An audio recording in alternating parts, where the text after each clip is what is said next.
So first off, who am I? My name is Mirabai Knight. I'm based in New York City, and I'm a professional stenographer for deaf and hard of hearing college students and professionals. About 6 years ago, I got really frustrated with my proprietary STENO software. It was like $4,000, $700 a year for upgrades, really buggy, bloated, terrible DRM. It was just driving me nuts, right?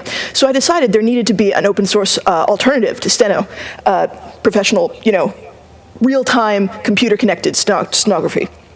So I figured no one else was going to write it if I didn't do it myself. I tried to find a Python tutor, and I was extremely lucky to happen upon Joshua Lifton, PhD, recently of the MIT Media Lab, who started out tutoring me in Python, and then got so wrapped up in the project that he basically came to me and said, listen, I'll develop this for you. You can pay me whatever you can afford, but I want to make this happen. So he took over the project, has been coding it ever since, and then when he had to sort of tone down the amount of time he could give to it because of his full-time job, Heskey Fisher, whose day job is at Google, took over the project. So I've been just ridiculously fortunate to get these incredible top coders to help me with the project. Also, we've got about 200 users who weigh in, bug testing, giving input. It's been a really cool project. It's been around for about 3 years now, and it's going strong. What is stenography?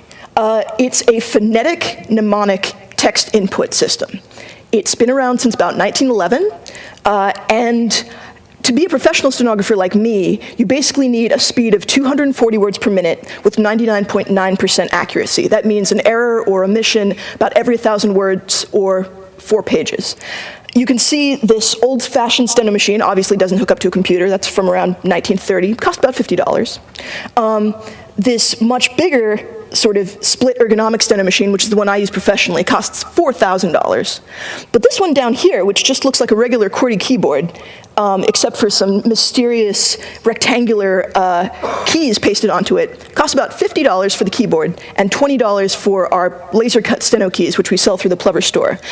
That is the main innovation of Plover, that we're basically cutting the hardware cost from $4,000 down to $50. But why should you care? You're all developers. I'm not. I'm still trying to learn Python, but it's a hard slog. And when you think of stenographers, you probably think of, old-fashioned ladies with buns in their hair, like sitting in the courtroom going, la, la, la, la, la. Why should you care? It's not interesting, it's not cool, it's not useful. But you're wrong. Steno is good for a ridiculous amount of things. It's incredibly elegant, useful, efficient. I won't really go into all the details of these 6 things here. I wrote a series of essays detailing each one of them. Speed, wearability, ergonomics. If you're interested in them, check out the link from my PyCon speakers page. But I'll go briefly into paying work and accessibility for people with disabilities. Mostly I'll focus on the last one, which is fluency and efficiency of text entry, which is why you guys might care. So this speech will have sort of a 2-pronged approach. First, I'm going to give you the hard sell to try to convince you that you, as a coder, should learn Steno to write code, blog posts, emails, novels, whatever you want to do with it, that it's incredibly useful and that you personally should learn it. That might work for some of you, probably won't work for all of you. So at the end of that section, I'll go on to sort of talking about why you might care about Steno being out there in the world in general, even if you don't personally learn it, why it's really important that other people have the opportunity to use it.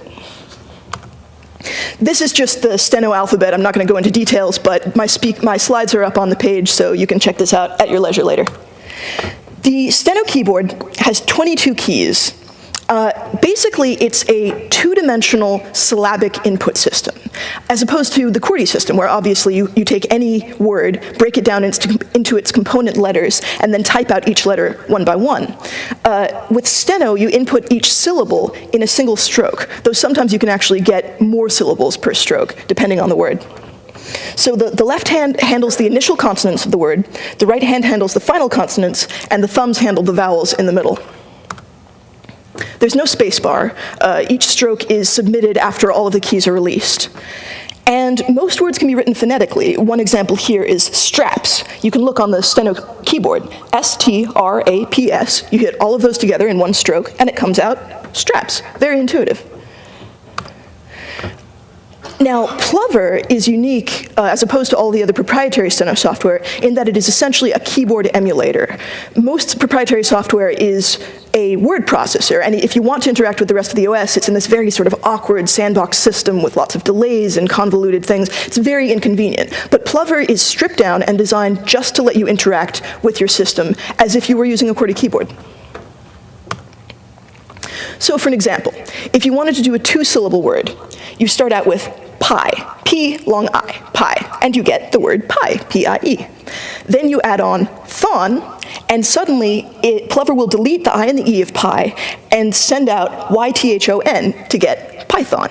Very simple. As I mentioned, there are some words which you can write in a single stroke, even if they're 10 letters and 4 syllables long, such as deplorable, D-P-L-O-R-B-L, deplorable, peripheral, P-R-I-F-R-L, peripheral. I'm going to, oh, yes, question?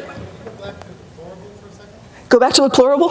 Yes. Are you confused about why there's no D on the left side of the keyboard? Yes.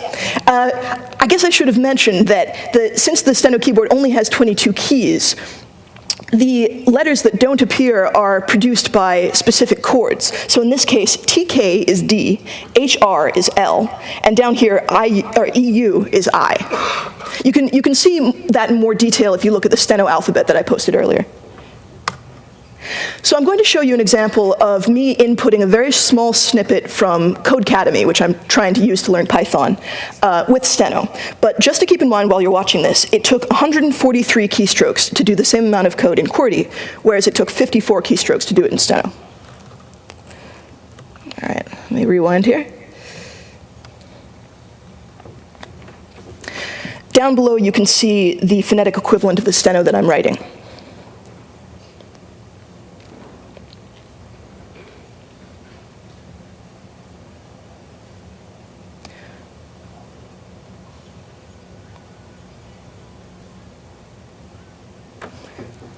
Pretty simple. All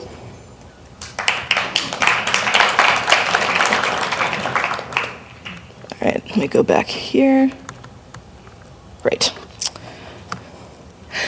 Another big advantage of this two-dimensional versus one-dimensional text input system is that you can have mnemonic hooks for all of your words and commands. So I'm a Vim user, and yeah, Vim, woo. And most of these sort of one-letter commands in Vim are sort of intuitive. Back is go back one word. That makes sense, right? But R is used, say if you want to record a macro, right? R is used for replace a letter. M is used for mark my spot. So you have to have these weird convoluted things like record macro with a Q. It doesn't really work, because you only have one letter to sort of hang your mnemonic hook on. Whereas with Steno, since you have an entire syllable per stroke, you can do really complex commands like glurch for launch browser and perform a Google search, or quarn, short for quarantine, which, when I make an error in Python, or in Plover, I can cut that highlighted text and append it to a document that I review later to help fix bugs in Plover's orthographic system.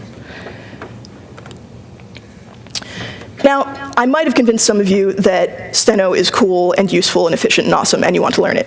I might not have, but I want to make the larger case that Steno is really important to have in the world, the altruistic argument. In this country, there are 35 million people with hearing loss, and about 2% of those know sign language, so 98% can only really be helped by real-time captioning.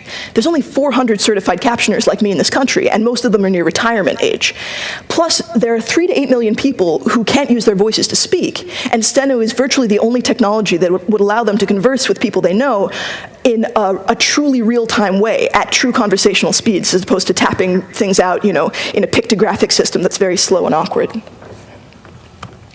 Unfortunately, the reason why there are so few stenographers and why so many of them are so old is because the only way to learn Steno these days is through for-profit trade schools that are really kind of scams. They'll let anybody in. They'll cost a huge amount of money in tuition, plus buying the machine, buying the software, and the national dropout rate is 85%. Because honestly, most of the people going to Steno school don't have other prospects and aren't really well suited to to learn the system. Most people can reach about 140 to 160 words per minute in Steno in, I would say, 3 to 6 months. But getting that extra additional speed from 160 to 225, which is graduation speed, can take 2 to 6 years. The problem is that we currently don't have any amateurs or hobbyists or tinkerers or anyone who wants to pick up Steno for fun, for free, or at least low cost, considering this $50 system that we've got. It's like if the only way you could learn guitar is if you had to go to music school and buy, a jewel-encrusted professional level guitar, that you had to go through a 4-year program before you could even use it. If there's no amateurs, there's no future for the program. And that's what's happening with Steno. It's disappearing. People aren't using this technology because they're locked into this proprietary system. That's why Plover now is, totally free software. The hardware is really much more affordable than the $4,000 proprietary software. And our next sort of endeavor is going to be trying to raise money for a video game system that will teach Plover in an addictive way, kind of, retro-style arcade games, because gamification is a big buzzword in learning these days, but for Steno, it's really, really perfect. You start slow, you get faster, you start with simple words, you sort of build up your word hoard as you go along. It's almost like an RPG plus a platformer combined. So we're hoping that as the Steno community grows, we'll be able to get more people in to help develop this system of video games, and then the Steno community hopefully will just explode. There's a bunch of resources online. If you go to ploversteno.org, user groups, forums, mailing lists, all sorts of stuff. And you can teach yourself Steno on your own, try it out. And I'll also be happy to answer any questions at this point. Oh, thank you.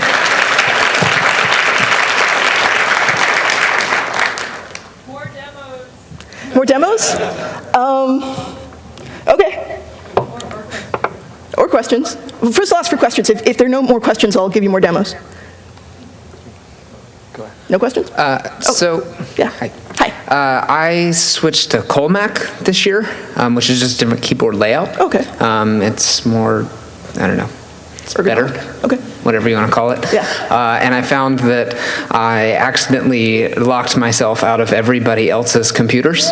Yeah. Because I can't type on other people's computers anymore. Yeah. Which kind of sucks. I don't know, it's the jury's still out. Sure. I wondered if you experienced this at all with Steno on, you sit down at a library computer. I mean, it is a disadvantage. It's annoying having to switch back to QWERTY. We're currently looking at possible commercial solutions for low-cost, very portable Steno machine that you can just plug into any computer and it'll work as a QWERTY keyboard, sort of emulate a QWERTY keyboard without having to install any software, which I think will, it's annoying having to carry a keyboard around, but that might be a sort of compromise solution. Since Colmac is still the same shape as QWERTY, it overrode QWERTY in my brain. Right, yeah. It replaced it. Does Steno do that to you, or do you? No, I'm still pretty good with QWERTY. Okay. Yeah, it's just annoying.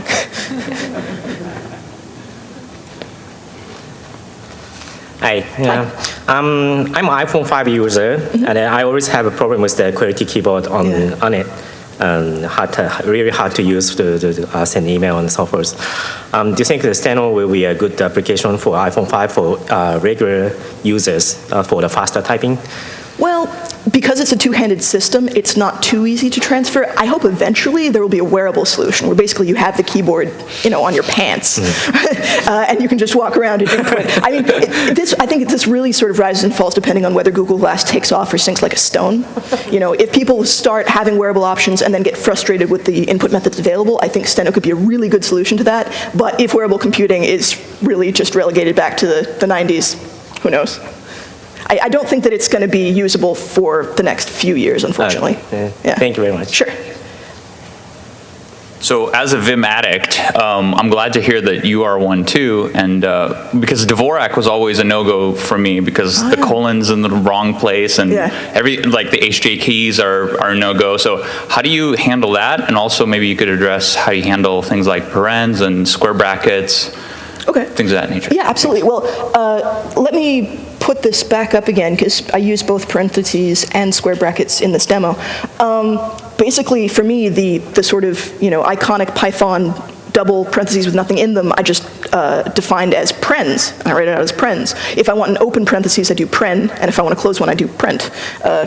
Brackets are bricked and bricked. It's actually fairly intuitive once you get used to them. And the nice thing about Steno is that your fingers never stray from the home row, so you're not doing that sort of tippy-tappy thing with the QWERTY or even the Dvorak keyboard. You just stay there, and you make all of the possible combinations that you can with the 22 keys underneath your fingers. But so then moving around is also chording now instead of using like HJ keys, HJKL keys for moving around? Yeah, you do them sort of like this. Okay. But it's very simple. Where does that configuration live? Thank you. Say again? Where does that configuration live? Like, is that your memRC or is that the Steno? Oh, no, I still just use regular Vim mappings. Like, if I want to go back a word, I still write B. I just write B on the Steno keyboard, which is PW plus asterisk. You said it takes 2 to 6 years to become a fully trained Steno. Get really fast, yeah. How much time would it take to get faster than you are as a QWERTY? My estimate is it's probably around 2 to 3 months, depending on how much time you put into it and how quickly you pick it up, but not that much. Mm-hmm. Thanks. Yeah, sure. Probably about the same time as learning Dvorak, honestly. Yeah. Do you know anything about the state of the art for languages other than English? So, for example, I'm from Russia, so I would have to type Cyrillics if I were to use this thing. Yes, this is about foreign languages in Steno. We actually do have a number of people on the Plover user group from other countries. There's one from Poland. I think there's a Russian American who's interested in using Steno in Russian. Well, Polish uses the Latin alphabet, and right, Russian uses Cyrillics. Yeah, I know. No, I know. Yeah. But it's basically Plover can output anything in the Unicode character set. And I think there are stenographic theories for other languages. Some of them you might have to start from scratch, but I think for most European languages, there already is an established stenographic theory that you would just have to import into the Plover system. So there's a lot of potential there. Not many people are using it at this point.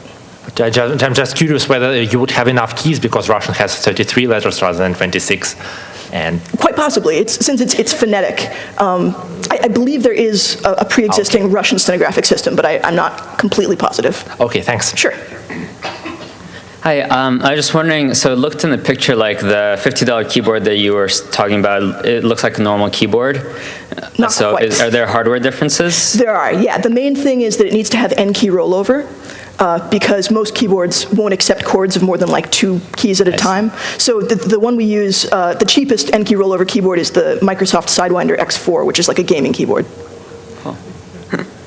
So, sorry, follow-up. So is it possible to get like other keyboards other than that $50 one, or are they all more expensive anyway? They're all more expensive than that. Okay. Yeah, like the Magistouch costs about $120, works great, but nothing cheaper than $50, unfortunately. How did it come up with the name? Oh, yes. Actually, let me show you the logo. If you can see this little guy. A plover is a sort of a wading bird. I came up with it for 2 reasons. First of all, it's a 2-syllable, 6-letter word that you can play in one stroke on the Steno keyboard. And secondly, I like that it's a phonetic system, but plover is a non-phonetic word. It's sort of perverse that way. But you can see on his little wing there, the dark brown patches spell out Plover, because his little wing is a Steno keyboard, so P-L-O-F-R spells out Plover.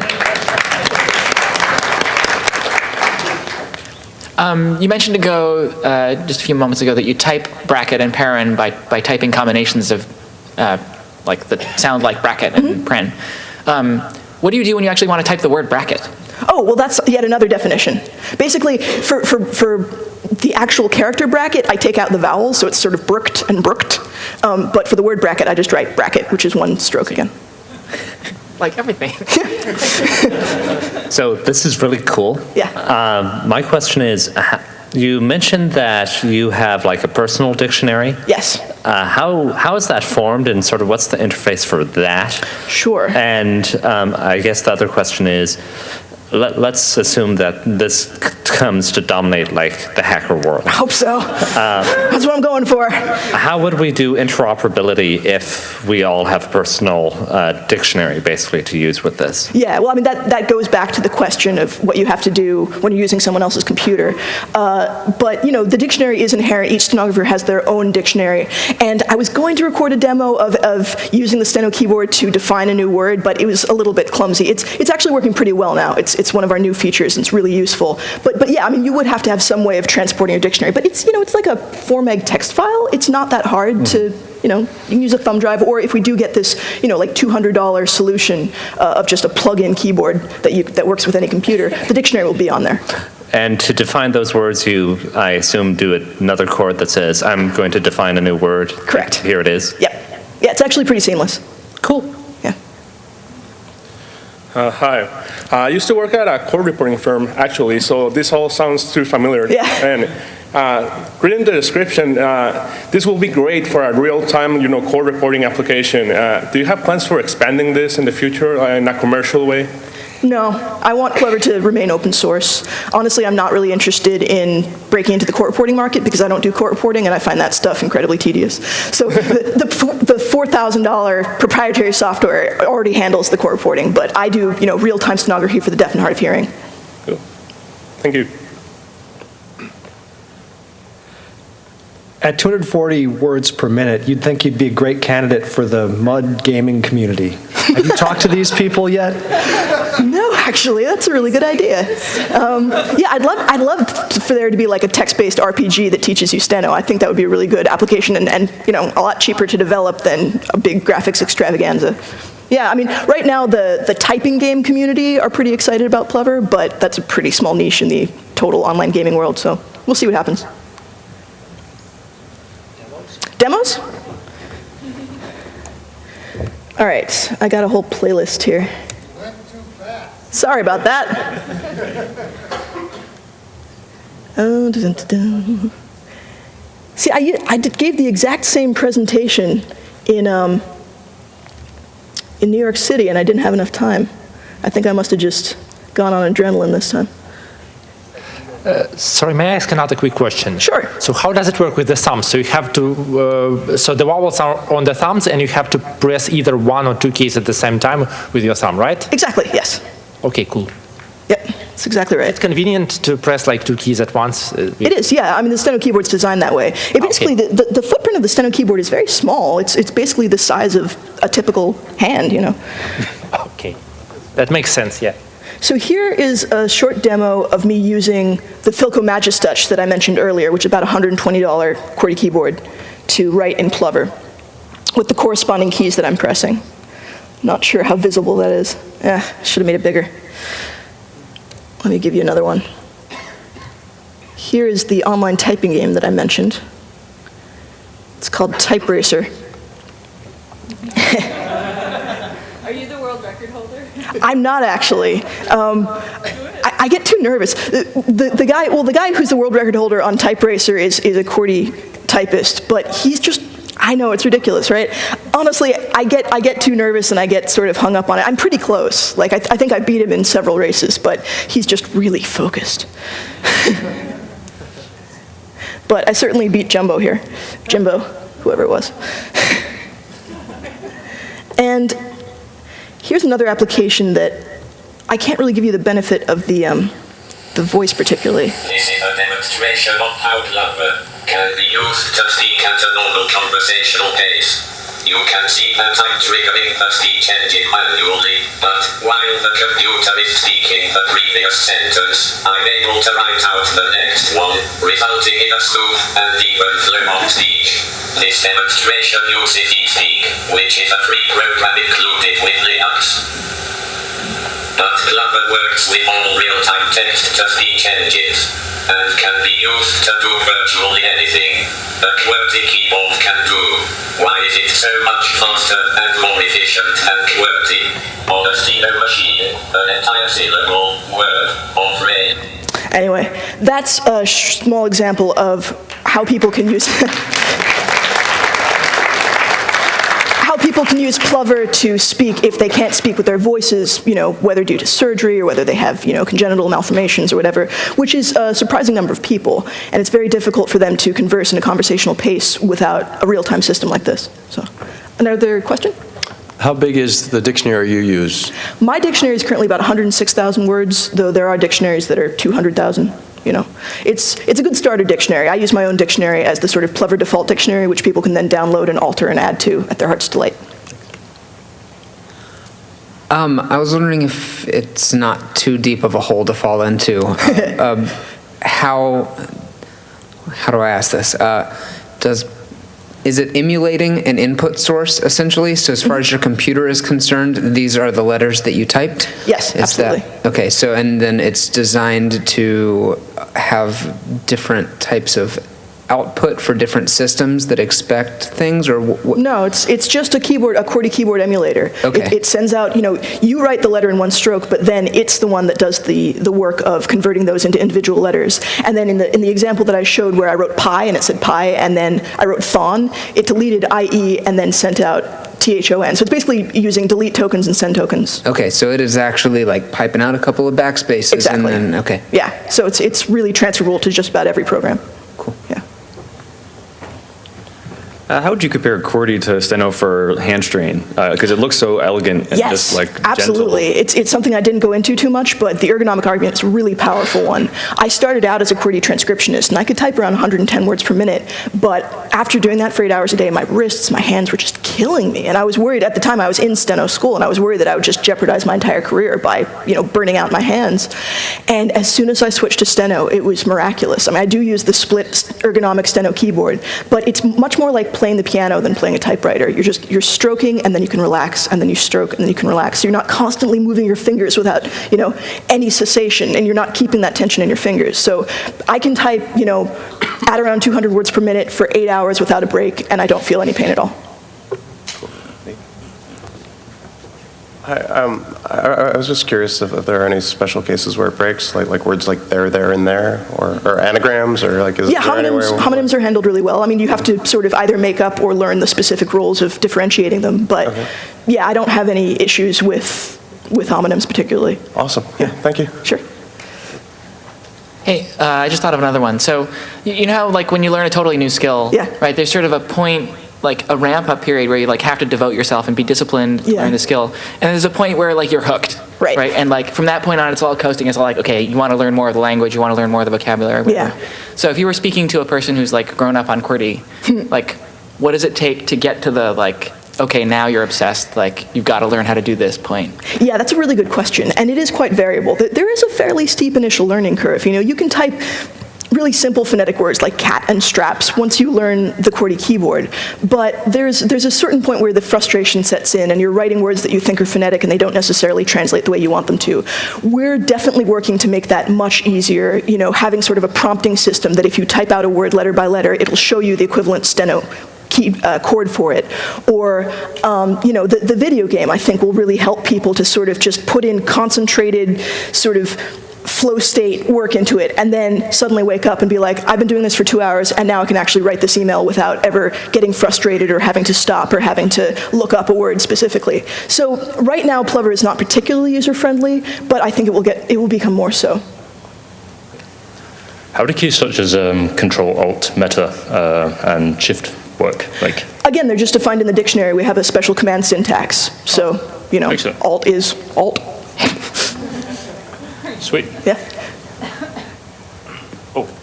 How do you combine, say, Control and Shift? Is that, again, Alt, Shift?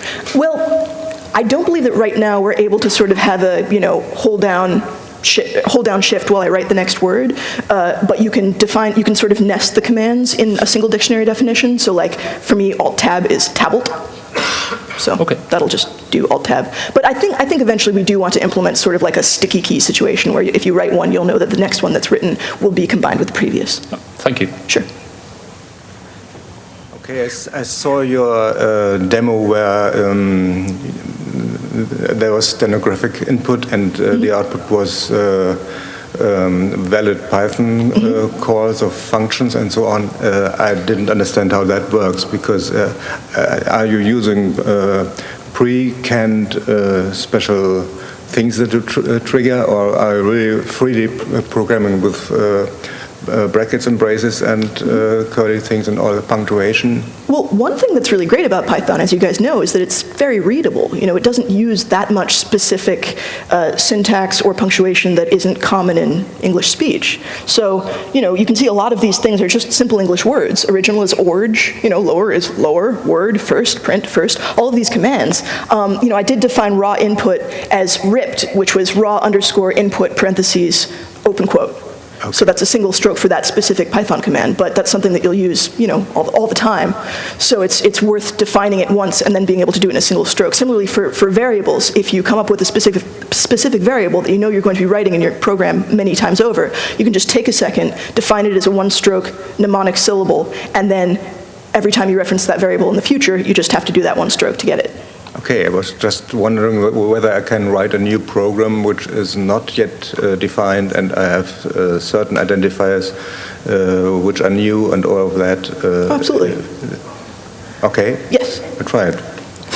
Thank you. Yes, it's pretty simple. Anything, you know, again, basically you can output anything that the QWERTY keyboard can. So you just have to know what strokes correspond to which letters or punctuation or whatever you're using. Okay. Do you have any issues with screen?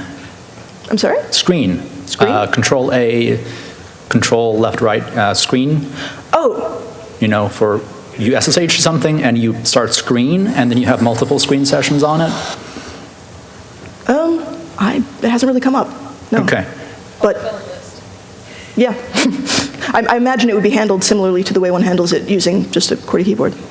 But there's a lot of meta key combinations that one uses with screen. Okay. Like in parallel, where you're doing Control A and something else all at the same time on QWERTY. You can nest those in any dictionary definition. Okay. Yeah.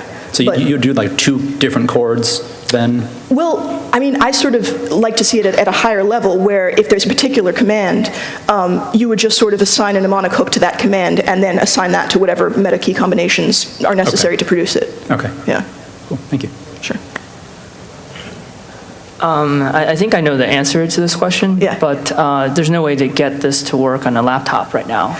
Unfortunately, no. There are no N-key rollover laptops. It's really frustrating because I would pay any amount to get one, but currently, no. Okay. Yeah. Hi. Hi. Are you familiar with transcriptionist work? Yes. Yes, I was a transcriptionist for many years. Oh, okay. So how does this compare to like their crazy macro systems? It's much better, much more efficient. Cool. Yeah, with transcriptionists, mostly they use like text expansion systems where they have to write, you know, the first 2 or 3 letters of a word and then it'll sort of expand out. Exactly. But with Steno, most of those you can do in one stroke, so it's still almost triple the efficiency. Oh, yeah. nice. Thanks. Sure. So thank you for captioning the ADA Initiative's latest video. Absolutely. I didn't realize how lucky we were to get one of the 400. But I just imagine that when you have a very, you can hear code in your head when you're writing these things. I was wondering if you could record a video of you speaking your code or maybe speak it right now. Sure. Yeah, no, that's okay. So let me awesome. start with this one here. All right, this is a illustration of how Plover can be used to speak at a null curval pace. You can see that I triggering the speech engine manual, but while the kaput is speak the previousness, I'm able to write out the next one, rolling in a smooth and even flow of speech. This illustration uses eSpeak. Can you do it for code, your code one? Oh, my code one, sure, yeah, absolutely. Yeah, you can see it's captioned down the bottom. Orals calls whipped caught ent a word colon prent org stills affle prens colon tab word quals org lower prens tab first quals word bricked bricked tab print first else colon tab print quals kapa not a word.